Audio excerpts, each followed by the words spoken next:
Wenn man sich denkt, was ist denn heut los? Am Stammtisch in der Kneipen ist nix mehr los. Liegt es an Handy oder Inflation? Die Antwort darauf kann uns keiner sagen.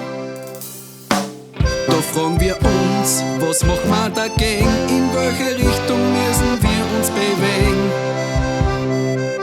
Es gibt da sicherlich ein gutes Rezept, drum sagen wir euch heute, wie das geht. Die Sorgen stecken wir weg, nehmen das Herz in die Hand und singen alle miteinander. Wir feiern, bis die Schwarten kocht, denn heute gibt's ja gar keinen Grund zum traurig sein.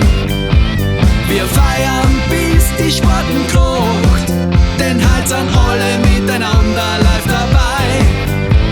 Wir feiern, bis die Schwarten kocht, als ob's kein Morgen gibt, es ist ja alles egal.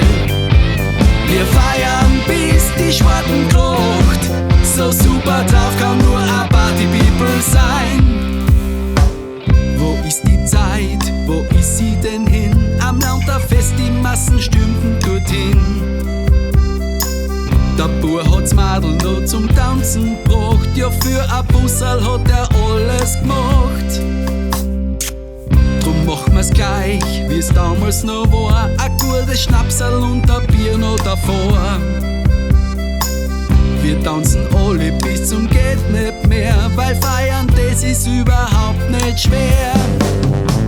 Wir feiern bis die Schwarten kocht, denn heute gibt's ja gar keinen Grund zum traurig sein. Wir feiern bis die Schwarten kocht, denn heute sind alle miteinander